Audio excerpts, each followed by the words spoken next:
السلام علیکم ورحمۃ اللہ وبرکاتہ۔ امید ہے کہ تمام احباب خیریت سے ہوں گے۔ ٹھنڈک بہت تیز ہے۔ آج بہت ہی اہم مسئلے پر بات کرنے بیٹھا ہوں، جن پر اکثر لوگ بات نہیں کرتے ہیں، اور بات کرتے ہیں تو سیدھا سیدھا مسئلہ بتا دیتے ہیں۔ تو جب تک ہم کھل کر کسی چیز پر بات نہیں کریں گے، وہ مسئلہ ہمیں معلوم نہیں ہوگا۔ تو آج ہم بات کچھ ویسے ہی ٹاپک پر کرنے والے ہیں، جیسے وضو کرنے میں بعض چیزوں پر بہت دھیان دینا چاہیے، جس پر ہم نہیں دیتے ہیں، دھیان بالکل نہیں دیتے ہیں۔ اس میں عورتوں کا مسئلہ ہے۔ سب سے پہلا مسئلہ اس کتاب میں لکھا ہوا ہے، نیل پالش۔ اکثر گھروں میں دیکھا گیا ہے کہ بچیاں شادی میں گئیں، نیل پالش وغیرہ کا استعمال کیا انہوں نے، اور جب ہمارے ہاں مکتب میں یا اسکول میں بچے پڑھنے آئے تو دیکھا گیا کہ وہ قرآن مجید پڑھ رہے ہیں، اور جب قرآن مجید پڑھ رہے ہیں تو دیکھا جا رہا ہے ان کے ناخن پر نیل پالش لگی ہوئی ہے۔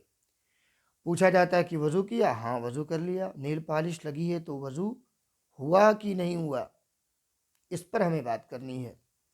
تو تھوڑا پیچیدہ ہے، اس پر کوئی بات نہیں کرتا ہے، مگر جب ہم بات ہی نہیں کریں گے تو لوگوں کے سامنے مسئلہ معلوم کیسے ہوگا لوگوں کو کہ کیا طریقہ صحیح ہے، کیا غلط ہے، نیل پالش لگائیں تو کیا اس کا مسئلہ ہے۔ تو سب سے پہلے اسی پر گفتگو ہوگی، پھر اس کے بعد لپسٹک پر بھی گفتگو ہوگی، پھر پینٹ کے اوپر، یعنی ان چیزوں کے استعمال سے وضو کیسے ہوگا، کتنی مقدار میں ہوگا۔ اس کے بعد پھر انگوٹھی کے اوپر بات کی جائے گی۔ عورتوں کو نیل پالش نہیں لگانی چاہیے۔ ناخن پر پالش ہونے کی وجہ سے پانی ناخن تک نہیں پہنچ پاتا، اس لیے ناخن پر نیل پالش ہوتے ہوئے وضو اور غسل صحیح نہیں ہوگا۔ لہٰذا وضو اور غسل کے صحیح ہونے کے لیے نیل پالش چھڑانا ضروری ہے۔ اگر ذرہ برابر بھی کہیں رہ گیا تو وضو یا غسل نہیں ہوگا۔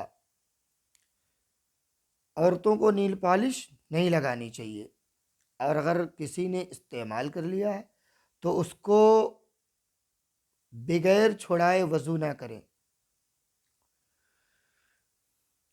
اس لیے ناخن پر جب نیل پالش لگتی ہے تو چپک جاتی ہے، تو جب چپک گئی تو پھر خوبصورتی بڑھانے کے لیے آپ مہندی کا استعمال کریے۔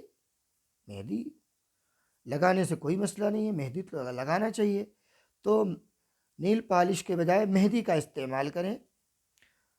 نمبر 2 ہے لپسٹک۔ عورتوں کو لپسٹک نہیں لگانا چاہیے۔ لپسٹک مختلف کیمیکلوں سے بنائی جاتی ہے، اور یہ کئی قسم کی ہوتی ہے۔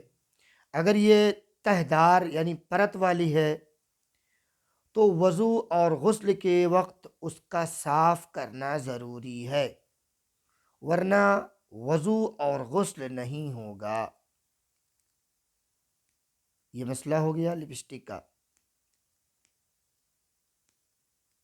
اگر تہہ دار ہے یعنی پرت والی ہے تو وضو اور غسل کے وقت اس کا صاف کرنا ضروری ہے، ورنہ وضو اور غسل نہیں ہوگا۔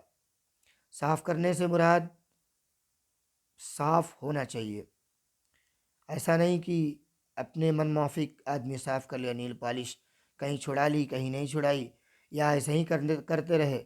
تو اگر ہم سنت و شریعت کے مطابق عمل نہیں کریں گے تو یہ سمجھ لیجئے کہ کوئی بھی آپ کا عمل قابل قبول نہیں ہوگا۔ اگر آپ سوچیں کہ چھوڑو ہٹاؤ، شریعت کو کون لے کر چلے، پھر آپ مسلمان نہیں رہ گئے۔ اس لیے سنت و شریعت پر چل کر ہی زندگی گزاری جا سکتی ہے۔ جو اس سے ہٹا اس کا نقصان ہی نقصان ہے۔ نمبر 3 پر ہے پینٹ۔ پینٹ بدن پر لگا ہوا ہو تو پانی چمڑی تک نہیں پہنچ پاتا ہے، لہٰذا وضو اور غسل کرتے وقت اس کا زائل کرنا ضروری ہے۔ زائل کے مطلب اس کو چھڑانا ضروری ہے، ورنہ وضو اور غسل صحیح نہیں ہوگا۔ اسی طریقے سے وائٹنر ہوتا ہے، یہ اگر ہاتھ پہ لگ گیا، اس کا سب سے آسان طریقہ یہ ہے کہ جس چیز کا بھی جو چیز لگی ہوئی ہے ہاتھ میں، اس کا آسان طریقہ یہ ہے کہ اس کے لگے رہنے سے وضو ہوگا یا نہیں ہوگا۔ کسی کاغذ پر اس چیز کو لگا لیا جائے، کاغذ پر لگا لیا گیا، اور کاغذ کے اوپر یعنی جو چیز آپ نے لگائی ہے اس کے اوپر پانی ڈالا جائے۔ اگر پانی یعنی کہ اگر کاغذ بھیگ گیا، پانی کاغذ تک پہنچ گیا، یعنی اس چیز کے لگے رہنے سے وضو ہو جائے گا۔ اور اگر کاغذ نہیں بھیگا، سائڈ سے بھیگ گیا تو الگ بات ہے، جہاں پر جو وہ چیز لگائی گئی ہے وہ چیز لگنے کی وجہ سے اگر نیچے تک پانی نہیں گیا، یعنی وضو آپ کا نہیں ہوگا یا غسل آپ کا نہیں ہوگا۔ اور اگر نیچے تک پانی گیا تو سمجھ لیجیے اس چیز کے لگے رہنے سے آپ کا وضو ہو جائے گا۔ سیدھا مسئلہ یہی ہے۔ اب آگے ہے انگوٹھی۔ اگر آدمی انگوٹھی پہنا ہے تو کیا کرے، کیسے کرے؟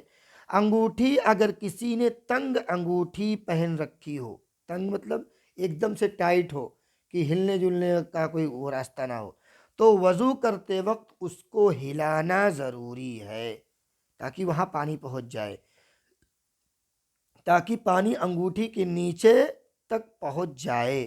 اور اگر انگوٹھی ڈھیلی ہو تو اسے ہلانا مستحب ہے، مستحب عمل ہے، اچھا عمل ہے۔ اگر ڈھیلی ہے پھر بھی ہلا لے تاکہ وہاں تک پانی پہنچ جائے۔ آگے، کان اور ناک کا زیور۔ کان اور ناک میں پہنے جانے والے زیور کو غسل کرتے وقت ہلانا ضرور۔ عورتیں پہنتی ہیں تو جب غسل کریں تو اس کو ہلا لیں تاکہ جو ہے پانی اندر پہنچ جائے۔ سطر کھلنے سے وضو نہیں ٹوٹتا، یہ بہت بڑا مسئلہ ہے۔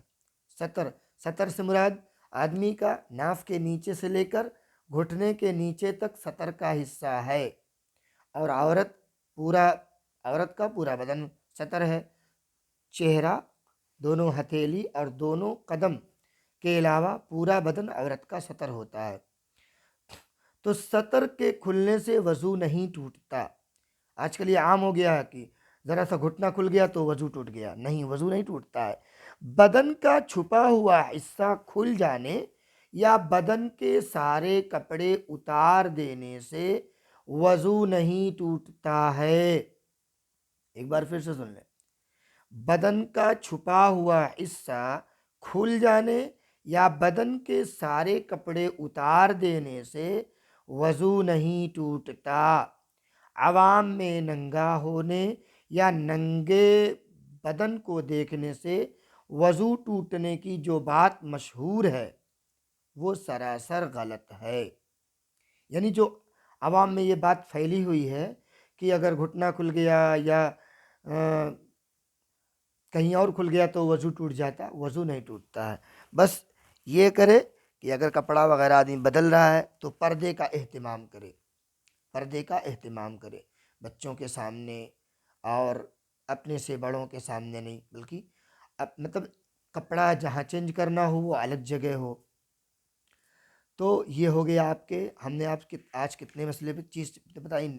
لپسٹک، نیل پالش، پینٹ، انگوٹھی اور کان اور ناک کا زیور، اس کو ہلا لیں، اور سطر کھلنے سے وضو نہیں ٹوٹتا۔ تو ہم نے جو باتیں بتائی ہیں اس پر عمل کرنے کی کوشش کریں، اور ہمارے چینل کو سبسکرائب کریں، لوگوں کو شیئر کریں تاکہ زیادہ سے زیادہ لوگوں کو یہ باتیں معلوم ہوں۔ ان باتوں کو عام طور پہ لوگ بتاتے نہیں ہیں، نہ تو کوئی پوچھتا ہے، شرم کی وجہ سے عورتیں پوچھتی نہیں ہیں، نہ ہی کوئی بتاتا ہے۔ اگر ہم یہ کام نہیں کریں گے تو پھر اس کام کو کون کرے گا؟ اسی لیے ہم نے یہ چینل بنایا ہے۔ یہ چینل بنانا میرا یہی مقصد ہے کہ جو باتیں لوگوں کو، عام لوگوں کو باتیں نہ معلوم ہو، وہ اللہ کرے میرے ذریعے لوگوں کو معلوم ہو جائے۔ اللہ تعالیٰ سے دعا کریں کہ اللہ تعالیٰ مجھے بھی اور تمام امت مسلمہ کو عمل کرنے کی توفیق عطا فرمائے۔ اپنی دعاؤں میں یاد رکھیے۔ السلام علیکم ورحمۃ اللہ وبرکاتہ۔